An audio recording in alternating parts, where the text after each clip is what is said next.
Hola, finalmente vamos a analizar un diagrama presión, volumen, temperatura para una sustancia pura. Es altamente recomendable haber visto los 3 videos anteriores para una mejor comprensión de lo que aquí se va a explicar. El diagrama que tenemos es representativo de cualquier sustancia pura, pero como en todo hay excepciones y la más importante de ellas sería el comportamiento del agua. Aclarado lo anterior, pasemos a ver el comportamiento de una sustancia pura en un diagrama presión, volumen, temperatura. Desde nuestros estudios básicos sabemos que la materia existe en 3 estados o fases, que es la fase sólida, la fase líquida y la fase vapor. Ese conocimiento es básico y no requiere mayor comentario. Sin embargo, este diagrama nos permite ver algunas características de esas 3 fases. Observamos que la fase sólida se encuentra a bajas temperaturas y ocupa un volumen reducido en comparación con los demás estados en los que se puede encontrar la materia. El estado de fase líquida es un estado intermedio, requiere una mayor temperatura para lograrse, y finalmente la fase vapor se encuentra en la zona de volúmenes más grandes y en general la podemos encontrar a cualquier temperatura dependiendo de la presión a la cual se encuentre sometida nuestra sustancia pura. Entre estas 3 fases hay fases intermedias que ya hemos estudiado en los videos anteriores y que son la fase sólido-líquido, la fase sólido-vapor y la fase líquido-vapor. Son fases de transición entre los estados antes mencionados. La fase sólido-líquido es la transición de un sólido que al aumentar su temperatura logramos pasarlo a la fase líquida, ya lo hemos estudiado. Y si seguimos nosotros aumentando la temperatura, podremos pasar ese estado líquido a la fase gaseosa.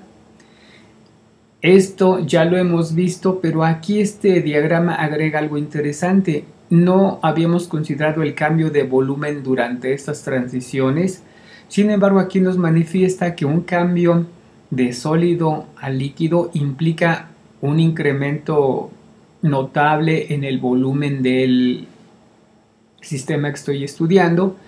Más aún, el volumen se incrementa cuando yo paso de la fase líquida a la fase vapor. Nosotros tenemos un punto crítico que nos señala algo muy interesante. La diferencia de volúmenes entre la fase líquida y la fase vapor se va estrechando conforme aumentamos la temperatura. Existe un punto llamado punto crítico en el cual la diferencia de volúmenes entre la fase líquida y la fase vapor ya no existe, y a partir de ese momento nosotros decimos que estamos en la región de fluido, donde las características de ambas fases se confunden. Si nosotros analizamos, como ya hicimos en videos anteriores, el comportamiento de una sustancia pura que se mantiene a presión constante, nuestro diagrama aquí presente nos muestra que mientras aumentamos la temperatura y nuestro sistema se encuentra en la fase sólida, su volumen se incrementa muy poco. Cuando llega a la fase de transición entre sólido y líquido, sí se aprecia un aumento considerable en el volumen. Si continuamos aumentando la temperatura, lograremos llegar hasta el punto de evaporación. En ese momento llegamos a la fase líquido-vapor, donde es todavía más notable el cambio de volumen entre la fase líquida y la fase vapor. Ya cuando estemos en la fase vapor, el volumen se incrementa, pero ya no de manera apreciable con el aumento de la temperatura, hasta finalmente llegar a la región de los fluidos. Existe una temperatura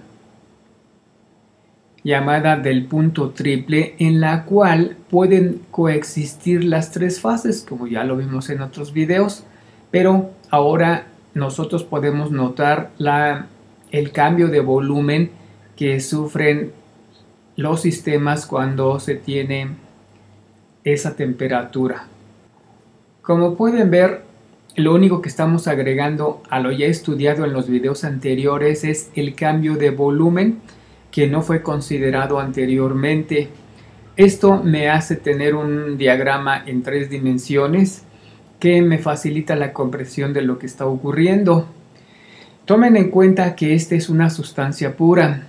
Si imaginamos un proceso industrial, nosotros difícilmente tendríamos un diagrama tan simple, porque cuando se trabaja con una sustancia para aumentar su temperatura, casi siempre está llena de impurezas en un cierto grado. Por ejemplo, es difícil tener aluminio 100% puro o cobre 100% puro en un proceso industrial.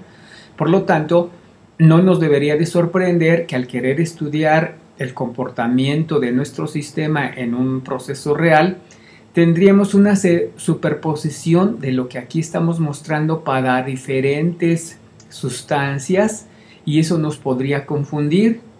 De ahí la importancia de tener un modelo teórico simple que me permita entender el comportamiento de una sustancia pura y que sea el paso inicial para entender un proceso un poco más complejo si en mi sistema se encuentran varias sustancias con comportamientos totalmente diferentes. Bueno, eso es todo. Espero que con estos 4 videos tengan una idea un poco más acabada de lo que ocurre cuando nosotros tenemos una sustancia y le aumentamos la temperatura. Nos vemos en el siguiente video.